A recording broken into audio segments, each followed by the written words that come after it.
Assalamualaikum warahmatullahi wabarakatuh. Perkenalkan, saya Vicky Andrian Yahya selaku moderator pada siang hari ini. Puji dan syukur kita panjatkan kepada Nabi kita Nabi Muhammad SAW dan Allah Subhanahu wa Ta'ala yang telah memberikan kesehatan kita dan bisa bertemu pada perkuliahan pada hari ini. Dan tidak lama-lama, perkenalkan nama kelompok yang melakukan presentasi pada siang hari ini, yaitu Lulu Zahroni NIM 1907211001009. Yang kedua, Wulantri Andini NIM 1907211001004. Yang ketiga, Mukhlisin Dwi Cahyo 1907211001008. Yang terakhir, Vicky Andrian Yahya NIM 1907211001009. Next, slide selanjutnya. Kementerian Perdagangan Internasional yang tertuliskan dalam PPT menurut para ahli, yaitu perdagangan internasional menurut Lestari dan Setiawan. Perdagangan internasional merupakan aktivitas perdagangan yang dilakukan penduduk dalam suatu negara dengan negara lain sesuai dengan kesepakatan bersama. 2. Perdagangan internasional menurut Basri dan Munandar. Perdagangan internasional merupakan perdagangan yang terjadi karena negara memiliki sumber daya yang berbeda.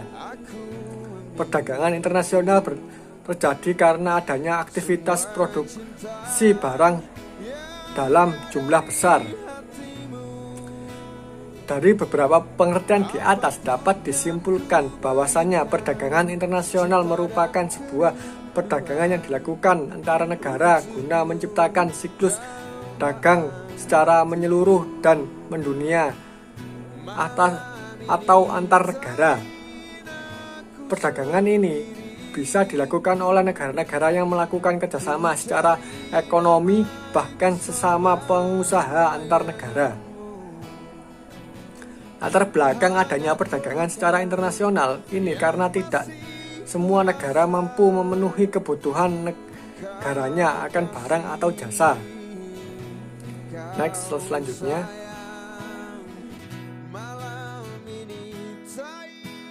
Di slide yang ketiga, yang menjelaskan tentang teori keunggulan perdagangan internasional, terbagi menjadi dua teori, yaitu keunggulan mutlak dan keunggulan kooperatif.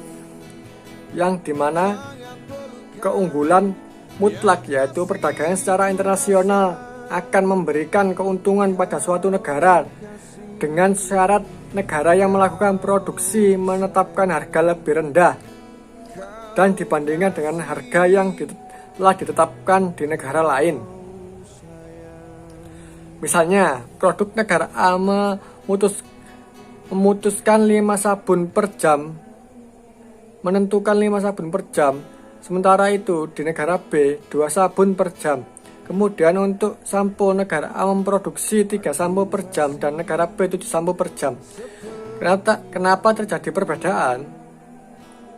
Karena di negara A terjadi efektivitas serta efisiensi produksi sabun, berbeda dengan negara B yang kurang efektif. Begitu sebaliknya untuk sampo, negara B lebih efektif. Dengan adanya perbedaan produksi dan efektivitas antar negara, maka bisa dilakukan pertukaran perdagangan secara internasional. Yang kedua, teori keunggulan komparatif, yang dimana di sini suatu negara tidak mempunyai keunggulan secara mutlak pada produk barang. Pada suatu negara biasanya melakukan perdagangan secara internasional, yaitu memilih barang yang paling efektif dan efisien untuk proses produksi. Misalnya, bahwa di negara A produk sabun bisa 5 sabun per jam, sementara di negara B hanya 2 sabun per jam. Kemudian untuk sampo, negara A bisa menghasilkan 2 sampo per jam, negara B 2 sampo per jam. Bisa dikatakan sama-sama memiliki efisiensi, namun di negara A bahan baku sampul lebih mahal, jadi negara B tetap dianggap efisien dalam produksi. Maka dengan kata kejadian tersebut bisa dilakukan pertukaran perdagangan dengan negara A memproduksi sabun, sementara itu di negara B memproduksi sampo, sehingga menjadi efektif dan efisien dalam produksi dan penjualan internasional. Next, slide selanjutnya, slide 4. Di slide keempat ini berkelanjutan mengenai teori perdagangan internasional, dan di sini dikemukakan oleh para ahli. Teori ekonomi merkantilisme. Teori ini beranggapan jika kegiatan ekspor harus dilakukan sesering mungkin dan kegiatan impor dilakukan seminim mungkin agar negara menjadi lebih kuat dan kaya. Merkantilisme memang membawa keuntungan bagi negara, namun juga mendatangkan kerugian. Yang kedua, teori keunggulan absolut diperkenalkan oleh Adam Smith 1937. Teori keunggulan absolut beranggapan jika kekayaan suatu negara akan makin bertambah sering dengan adanya peningkatan keterampilan serta efisiensi tanpa kerja di bidang produksi.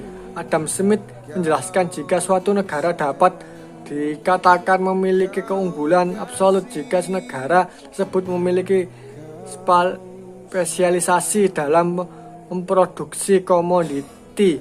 Kata lain adalah produk yang dihasilkan harus berbeda dengan produk negara lain. Yang ketiga, teori keunggulan komparatif diperkenalkan oleh David Ricardo 1971. Teori ini mengatakan jika perdagangan internasional bisa dilakukan asal negara tidak memiliki keunggulan absolut. David Ricardo beranggapan jika perdagangan internasional akan lebih menguntungkan jika negara hanya memiliki keunggulan komparatif dari segi harganya. Teori Hasker-Only H0 dikenal dengan nama The Proportional Factor Theory. Teori ini dikemukakan oleh sejarawan ekonomi asal Swedia bernama Eli Hasker dan Bertil Ohlin, muridnya. Teori ini mengatakan jika negara yang memiliki faktor produksi tinggi dan biaya produksi murah akan cenderung melakukan ekspor dengan spesialisasi produk. Sebaliknya, jika negara memiliki faktor produksi langka dan biaya produksi mahal, akan cenderung melakukan impor dari negara lain. Itu presentasi dari saya.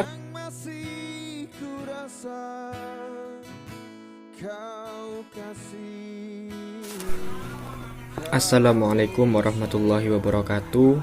Di sini perkenalkan, nama saya Muhlisin Dwi Cahyo, NIM 108. Di sini saya akan menjelaskan tentang surplus atau defisit kegiatan ekspor impor yang ada di Indonesia. Menurut Bank Indonesia, apabila neraca pembayaran dikatakan surplus atau kelebihan dana dan investasi dibandingkan kewajiban-kewajiban lainnya yang dibayarkan oleh negara. Sedangkan yang dikatakan defisit yaitu apabila impor lebih besar daripada ekspor. Kegiatan ini bisa mempengaruhi pertumbuhan ekonomi yang ada di Indonesia. Kegiatan ekspor impor di Indonesia sangatlah banyak macamnya, seperti barang dan jasa. Ekspor yaitu meningkatnya permintaan barang dan jasa dalam negara-negara yang melakukan kegiatan ekspor. Berarti negara yang disebut bisa dibilang negara yang produktif, atau di sini ekspor banyak sekali manfaatnya, seperti menyediakan lapangan pekerjaan dan membuat masyarakat tersebut itu lebih produktif. Sedangkan semakin banyak barang yang diekspor, maka semakin banyak pula output yang dihasilkan atau penghasilan terhadap negara tersebut. Sebaliknya, kalau impor yaitu menurunkan permintaan masyarakat dalam negeri. Selain itu juga berpengaruh kepada produktivitas masyarakat di dalam negara tersebut. Jadi semisal di negara Indonesia itu tingkat impor lebih tinggi daripada ekspor, itu mengakibatkan produktivitas masyarakat yang ada di negara Indonesia ini sangat menurun atau sangat kecil. Juga mengurangi lapangan pekerjaan yang ada di Indonesia ini jika tingkat impor lebih tinggi daripada ekspor, dan mengakibatkan penurunnya jumlah output yang dihasilkan oleh negara ini. Terima kasih.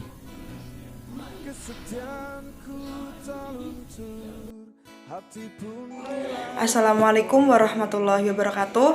Perkenalkan, nama saya Wulandri Andini, NIM terakhir 104. Di sini saya akan menjelaskan subbab tentang sumber daya saing Indonesia. Peran strategi sumber daya manusia dalam daya saing produk, yaitu dalam teori perdagangan klasik ortodok, yakni absolute advantage menurut Adam Smith dan comparative advantage menurut David Ricardo, yaitu jelaskan bahwa suatu negara akan berspesialisasi pada komoditi yang mempunyai keunggulan absolut atau keunggulan komparatif dalam suatu sumber daya dan mengekspornya. Nah, jika menurut lebih jauh, yaitu dari Wahyudi tahun 2000, yaitu dalam penelusurannya atas teori pertumbuhan baru atau New Growth Theory, yaitu menemukan bahwa faktor sumber daya manusia mempunyai peran yang sangat penting dalam penentuan daya saing, yaitu sumber daya manusia yang dimaksudkan di sini adalah sumber daya yang mampu memberikan kontribusi yang signifikan dalam pertumbuhan ekonomi melalui penciptaan ilmu pengetahuan, knowledge, dan inovasi. Knowledge ini diciptakan lewat penelitian dan pengembangan, research, dan development. Nah, sedangkan melalui inovasi akan dihasilkan produk yang terdiferensiasi yang unik dibandingkan dengan komoditi dari negara lain. Selanjutnya yaitu ada pengidentifikasian sumber daya saing di Indonesia. Nah, saya mengambil di sini itu ada 5 sumber daya saing yang ada di Indonesia, yaitu pertama yaitu ada daya saing kopi Indonesia. Nah, kopi ini merupakan salah satu komoditas unggulan perkebunan yang mempunyai kontribusi yang cukup nyata dalam perekonomian Indonesia, yaitu sebagai penghasil devisa sumber pendapatan petani, penghasil bahan baku industri, penciptaan lapangan kerja, dan pengembangan wilayah menurut Disbun tahun 2014. Dan hasil analisis Revealed Comparative Advantage atau RCA menunjukkan bahwa kopi dari keempat negara memiliki keunggulan komparatif di atas rata-rata pasar dunia.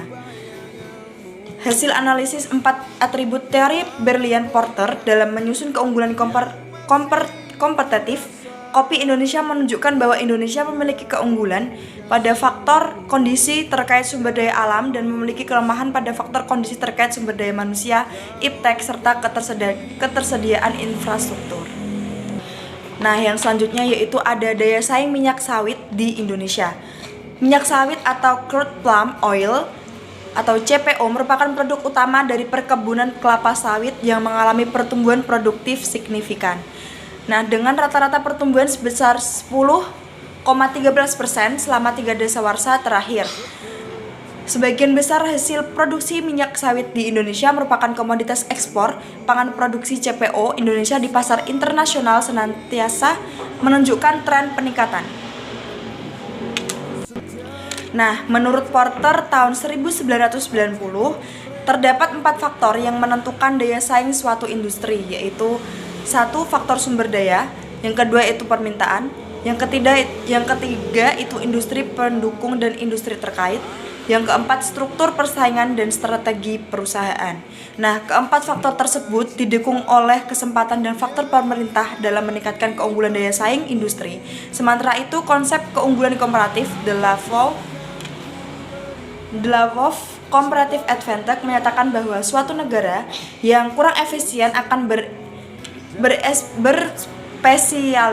berspesialisasi dalam memproduksikan komoditas ekspor pada komoditas yang mempunyai kerugian absolut kecil. Nah, yang selanjutnya yaitu ada daya saing olahan ikan di Indonesia.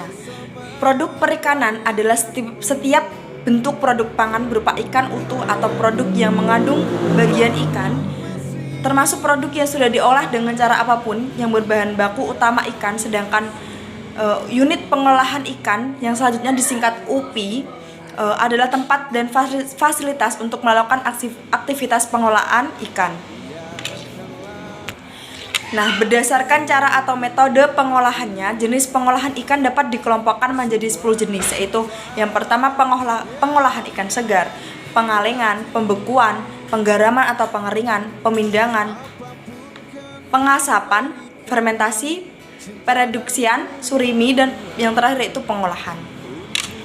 Indonesia memiliki peran strategis sebagai negara penghasil produk perikanan dan sekaligus menjadi pasar produk olahan perikanan. Dan industri alisasi bertujuan agar dapat mencegah ketergantungan kebutuhan konsumsi Indonesia pada negara lain. Hilisasi dimaksudkan agar dapat meningkatkan nilai tambah produk perikanan. Produk perikanan kita harus menjadi tuan di negeri sendiri agar dapat menjadi pondasi yang kuat untuk masuk dan berkembang di pasar regional maupun global. Nah, oleh sebab itu, industri olahan ikan harus dikembangkan semaksimal mungkin untuk menghasilkan produk perikanan yang dapat diterima konsumen baik di dalam negeri maupun di luar negeri. Nah, yang keempat yaitu ada daya saing bawang merah di Indonesia. Pengembangan di Indonesia mengalami masalah penurunan produktivitas dan kualitas. Hal ini salah satu disebabkan kualitas benih yang rendah karena keterbatasan benih bermutu baik dari segi jumlah maupun harga. Dan bawang merah sendiri itu merupakan salah satu komoditas sayur unggulan nasional yang telah lama diusahakan petani secara intensif. Komoditas ini termasuk dalam kelompok rempah tidak bersubstitusi yang berfungsi sebagai bumbu penyedap masakan. Nah, selain sebagai bumbu utama masakan, bawang merah juga memiliki potensi dimanfaatkan sebagai bahan baku industri seperti bawang goreng, tepung, irisan kering, irisan basah, oleh resin, minyak pasta, dan acar. Dan yang terakhir yaitu ada daya saing batu bara di Indonesia. Nah, permintaan energi di dunia tiap tahunnya akan meningkat seiring adanya perkembangan industri untuk mengolah bahan-bahan baku menjadi barang jadi yang dibutuhkan di bidang perekonomian. Kebutuhan terhadap energi dipengaruhi pula oleh perkembangan kebutuhan masyarakat dalam memenuhi hajat hidupnya dan meningkatnya permintaan energi untuk kebutuhan sehari-hari masyarakat maupun untuk kebutuhan industri menuntut negara untuk mendapatkan pasokan energi tersebut. Nah, perkembangan penggunaan energi batu bara di dunia dapat terlihat secara jelas apabila diperbandingkan secara produksi negara produsen batu bara dengan konsumsi negara konsumen batu bara dunia. Nah, mungkin itu saja yang bisa saya sampaikan. Mungkin jika ada tutur kata atau kata yang kurang berkenan di hati kalian semua, mohon maaf yang sebesar-besarnya. Wassalamualaikum warahmatullahi wabarakatuh.